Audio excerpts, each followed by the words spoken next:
اعوذ باللہ من الشیطان الرجیم بسم اللہ الرحمن الرحیم اللہم صلی علی سیدنا مولانا محمد وعلی آل سیدنا مولانا محمد بارک وسلم علیہ اللہ لا الہ الا هو رب العرش العظیم سبوح قدوس ربنا ورب الملائکات والروح سبحان ذی العزت والعظمت والہیبت والقدرت والکبریاء والجبروت۔ تمام تعریفیں اللہ ہی کے لیے ہیں جو مالک ہے زمینوں اور آسمانوں کا، اور ہر شے کا علم رکھتا ہے جو زمینوں میں اور آسمانوں میں، اور وہ جانتا ہے دلوں کے حال جو ہم ظاہر کرتے ہیں اور جو چھپاتے ہیں، اور وہ ہر شے کا پالنے والا ہے، ہر شے کا خالق و مالک ہے۔ وہ عالم ہے اور ہم جاہل ہیں، وہ بخشنے والا ہے، ہم گناہ گار ہیں، وہ مالک ہے اور ہم اس کے نوکر ہیں، وہ خالق ہے، ہم مخلوق ہیں، وہ دانا ہے، علم والا ہے اور ہمارا علم کچھ بھی نہیں۔ پھر بھی ہم پتہ نہیں کیا کیا کر رہے ہیں۔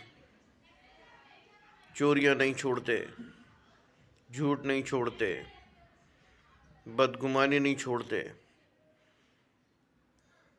غیبت نہیں چھوڑتے، حسد کرتے ہیں۔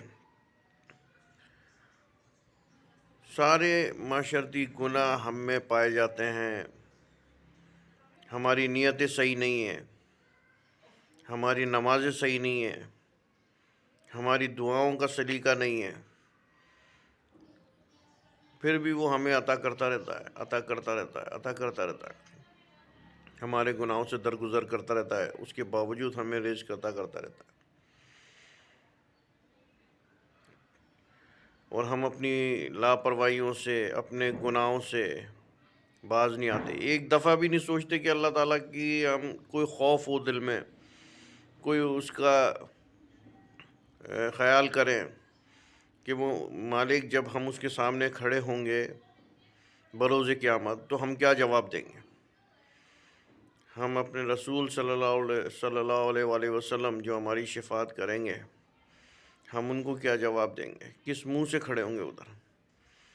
کوئی نہیں سوچ رہا ہے۔ کوئی نیکی کا کام ہو تو آپ دیکھیں کہ 2 4 5 10 20 بندے آئیں گے صرف۔ کوئی گناہ کا کام ہو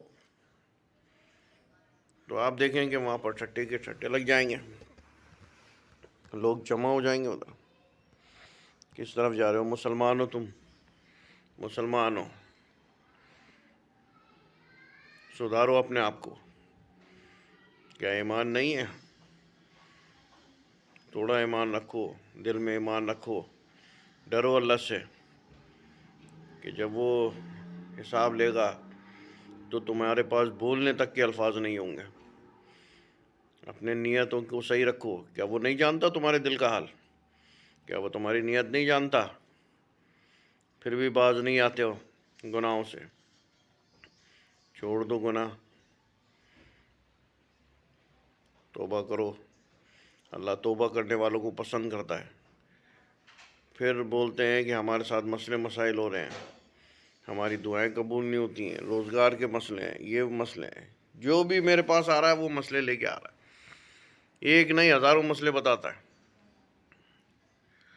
بھائی آپ بھی مسلمان ہو، میں بھی مسلمان ہوں، میں بھی وہی پڑھتا ہوں جو آپ لوگ پڑھنا جانتے ہو، لیکن اس کو دل سے تو پڑھو کم سے کم، تو تمہارے یہ مسئلے ہوں ہی نہیں تو میرے پاس آنے کی ضرورت ہی نہیں پڑے۔ لیکن پڑھنا نہیں ہے۔ توبہ کرو اللہ تعالیٰ سے، دل سے توبہ کرو، اور جس طرح آپ کسی کوئلے والے کے پاس بیٹھیں گے تو جتنے بھی صاف کپڑے پہن کے بیٹھ جائیں، آپ کے کپڑوں پہ نشان لگی جائیں گے، کوئلے کی کالک لگی جائے گی آپ کے کپڑوں پہ۔ اور اسی طرح آپ اگر کسی خوشبو والے کے پاس بیٹھیں گے، کسی عطر والے کے پاس بیٹھیں گے، تو آپ چاہے کچھ بھی کر لیں، آپ کے جسم سے خوشبو آئے گی، آپ کے کپڑوں سے خوشبو آئے گی۔